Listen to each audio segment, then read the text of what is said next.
छोटी सी घर में मधुकर नामक एक आदमी रहता था। वो गन्ने की रस बना के बेचता था। मधुकर को बहुत मेहनत करके काम करने की मानसिकता था। एक दिन मधुकर गन्ने की रस बना के बेच रहा था। तब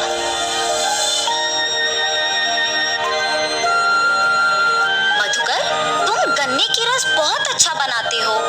हाँ मधुकर, तुम्हारे हाथों में जादू है। ऐसे गन्ने की रस पीते मधुकर की प्रशंसा करते थे लोग। मुझे आलसी ना होके मेरे गन्ने की रस के बारे में सबको पता चलने के लिए अच्छा और स्वादिष्ट रहने वाली गन्ने की रस बनाना होगा।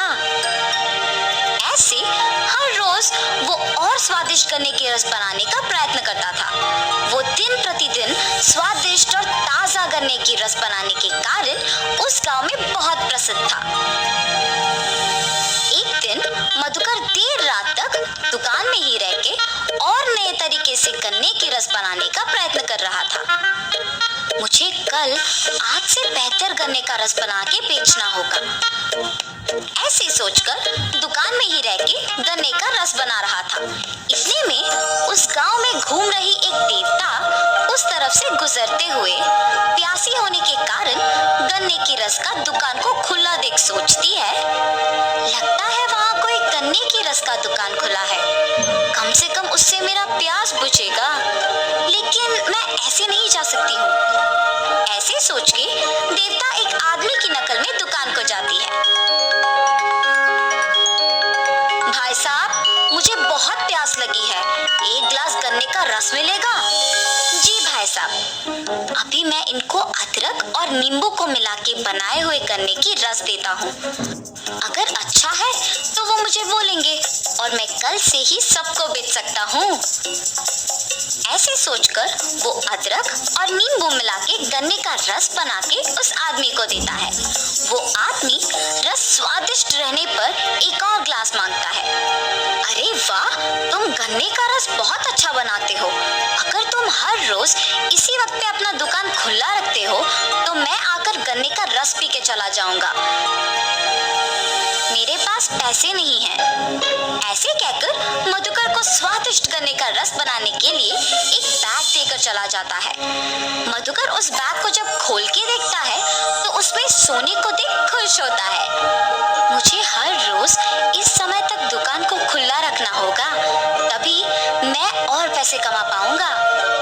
ऐसे हर दिन वो उस आदमी के आके रस पीने तक दुकान खुला रखता था।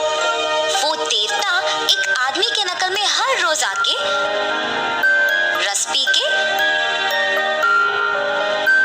उसे एक सोने का बैग देके चली जाती थी।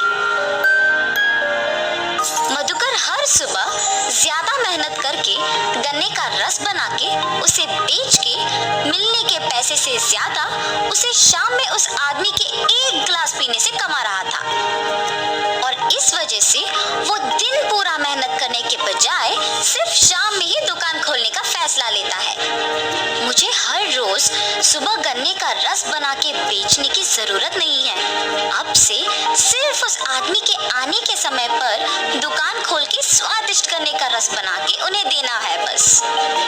उनके दिए हुए सोने से मैं आराम से जी सकता हूँ। ऐसे सोचकर मधुकर उस आदमी के आने के समय पर ही दुकान खोलता था। ऐसे उनके दिए हुए सोने से खुशी खुशी जी रहा था। एक दिन मधुकर उसके दोस्त से मिलता है। क्या हुआ मधुकर, आजकल दुकान नहीं खोल रहे हो?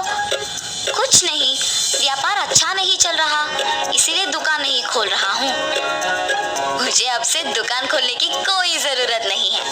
मैं अगर थोड़ी देर शाम में दुकान खोलूंगा तो मुझे दिन पूरा मेहनत करने से भी दुगना पैसा मिलेगा। हर रोज उस आदमी के आने के टाइम पे वो दुकान खोलता था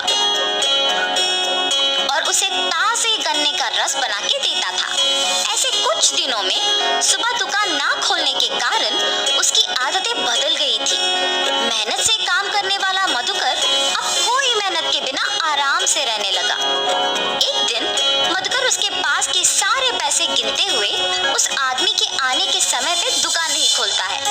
वो आदमी आके देखता है कि दुकान खुला नहीं है और वहां से चले जाता है। गिनती में व्यस्त मधुकर को अचानक याद आता है कि वो दुकान खोलना भूल गया, लेकिन समय तब तक बहुत हो चुका था और वो दुखी होता है कि अब तक वो आदमी चला गया होगा। अरे रे, आज के आने वाले पैसों को खो दिया मैंने।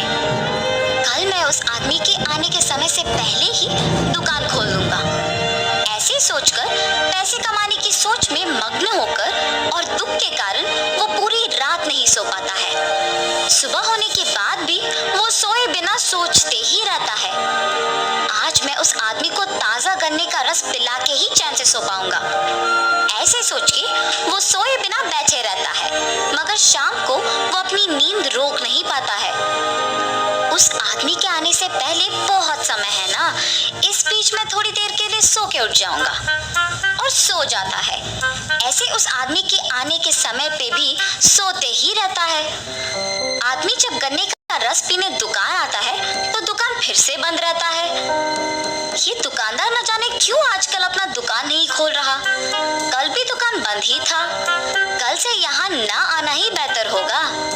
ऐसे सोच के वो आदमी वहां से चला जाता है, और जब तक मधुकर उठता है तब तक तो बहुत देर हो चुकी होती है। हाय भगवान, आज भी मैं दुकान खोल नहीं पाया। वो आदमी आकर देख के चला भी गया होगा। अगले दिन वो ध्यान से दुकान उस आदमी के आने के समय पे खोलता है, लेकिन बहुत देर इंतजार करने पर भी वो आदमी लौट के नहीं आया।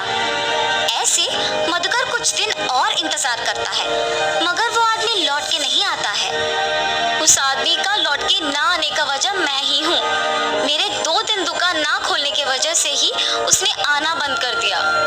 मुझे दुगना पैसा मिलने पर मैंने मेहनत करना बंद कर दिया। मेरे पास के पैसे सारे खत्म हो जा रहे हैं। अगर मैं कल से वापस दुकान को हमेशा की तरह सुबह नहीं खोला तो मुश्किल हो जाएगा।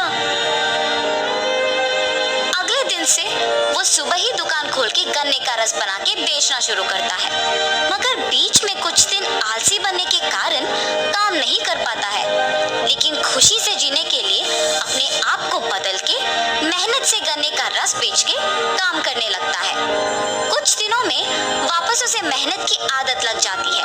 उसे उसकी गलती का एहसास होता है, और तब से वो आसानी से गन्ने का रस बना के उसे बेच के उसी पैसों से खुशी खुशी जीता है। तो इस कहानी का नैतिक क्या है? मेहनत से जीने की जरूरत एक आदत बनना चाहिए, तभी हम अच्छे स्थान में रहेंगे और साहस से हर मुश्किल का सामना कर सकते हैं।